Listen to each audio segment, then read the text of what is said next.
part of Dheeraj's story in Whispers of the Buried Past felt most personal to write?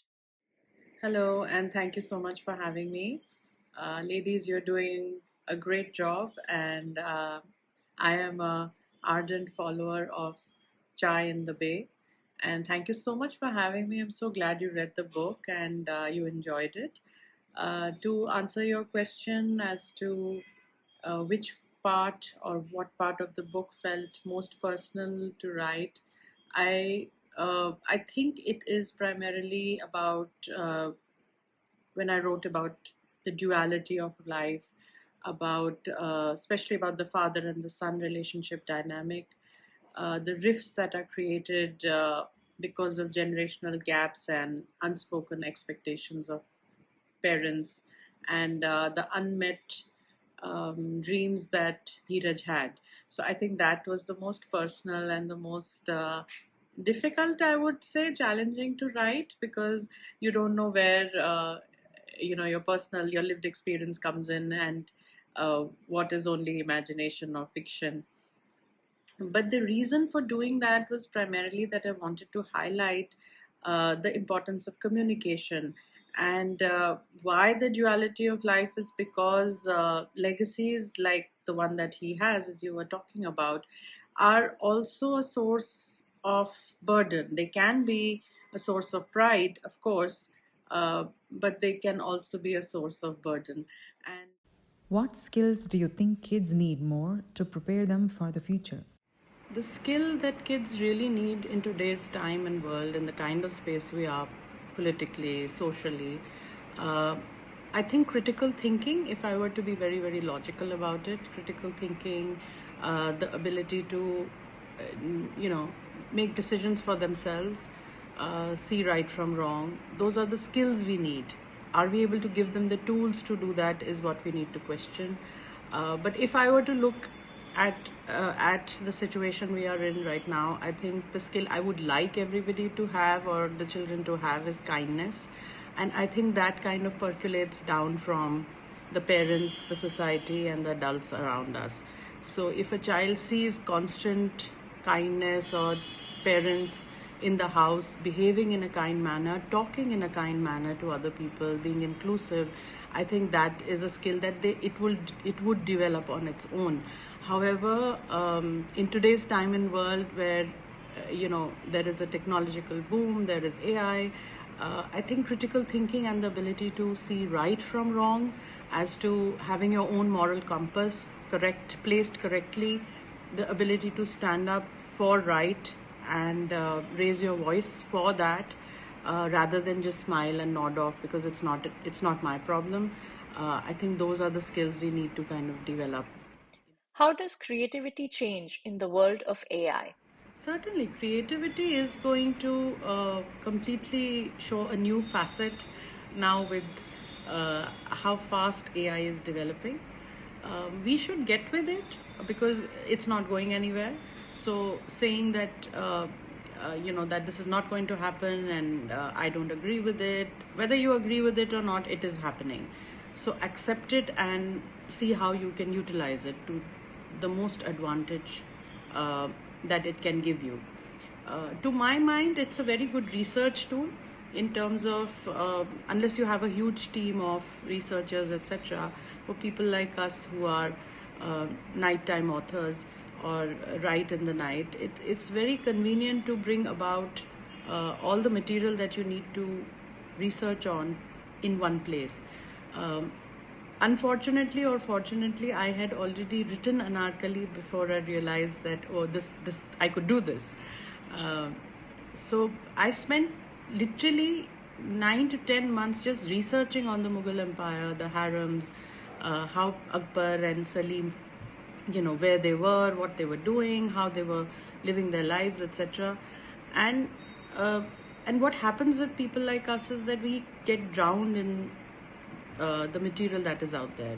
We digress from our focus. So you need to keep pulling yourself out of the material that's there, and then say, okay, why did I start writing this book? What do I want to write on, etc. So I think that way I found that it gives you a lot of uh,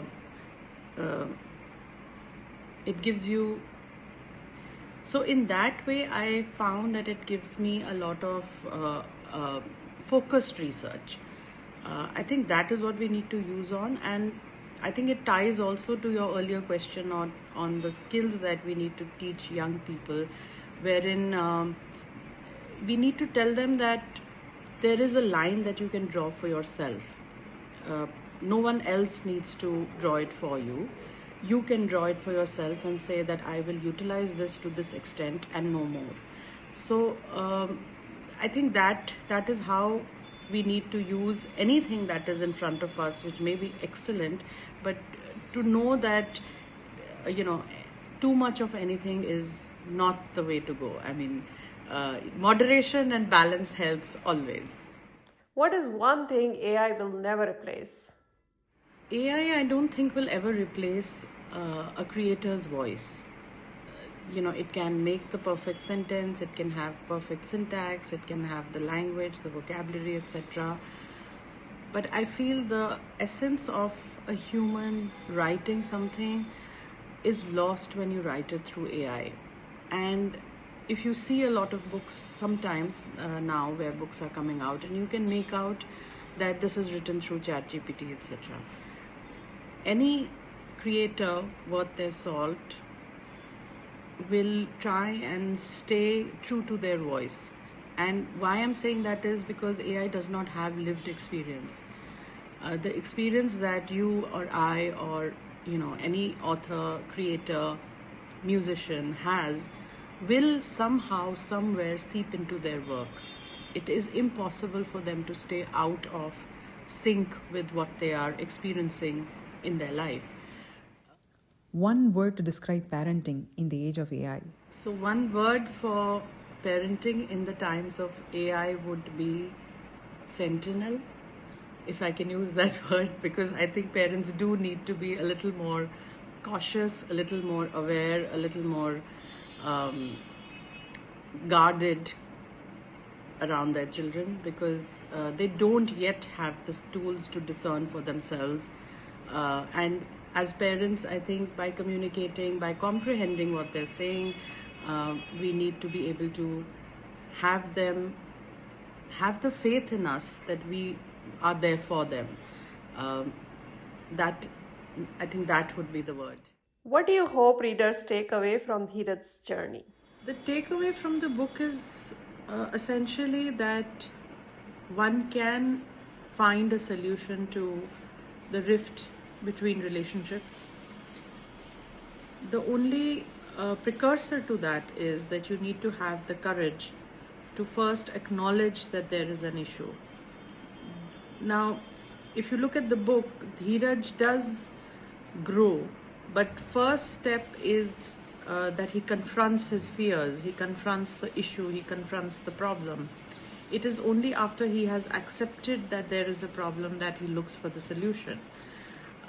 Similarly, with the help of your friends, your family, your community, one can also try and look for a solution to the problem that they are facing. So that is number one.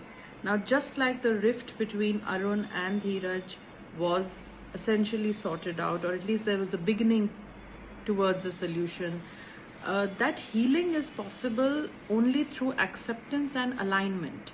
But again, that understanding needs to be there that healing is not instantaneous. It is going to take time and effort from both sides, because relationships are a two-way street. So you can keep communicating, as I was saying earlier, but someone needs to comprehend what you are saying to be able to come to a solution or come to a point where the bridge can be created. So I just hope that the readers understand that it is okay to confront your fears and to move forward, move towards a solution, which is going to have its own processes, its own time, and its own consequences. So essentially that is what I wanted to do, not only shine a light on the conflict, but as I do in most of my books and all my stories, that I try and leave the reader with a solution that they have, a ready reckoner that they can refer to. So I hope readers do that as well. Pick up the book, read it, and find what they need to find in all the layers that are there for them. Uh, just a side note, just like Alchemist, I'm sure most of your audience knows about the book The Alchemist. When I'd read it the first time, I had I'd read it like a story, so I liked the story and I thought, oh, it's a good book, it's a good story. But I read the same book a decade later when I was at a different age group, and the amount or the immense knowledge that I could gather from that then, I was not able to do in the first reading. And that probably set a benchmark in my head that a book should have layers enough that anyone of any age group is reading the book, who reads the book is able to take away what they need from that book. So what I could take away at a certain age group, later on I realized that there was so much more in between the lines that probably I couldn't decipher, because it also showed my own evolution as a human being, the lived experience or the experiences that I had, and that made me the person that I was at the secondary age group. So that is what I want my books to be. I think we write how we read, and that is the end goal for me, in terms of that my books are read again and again at readers at different junctures of their life, and they are able to probably refer to it or find a way to relate to it at each and every juncture. So that's it from me. Thank you so much once again for having me. It's been a pleasure, and I wish you all a wonderful day ahead, and much success in this wonderful initiative that you have started. And I'm glued to it, and I follow you, and I listen to all your podcasts. Please keep going on and talking about very, very pertinent things that you have been doing in the past, and I look forward to much more. Thank you so much once again. Bye-bye.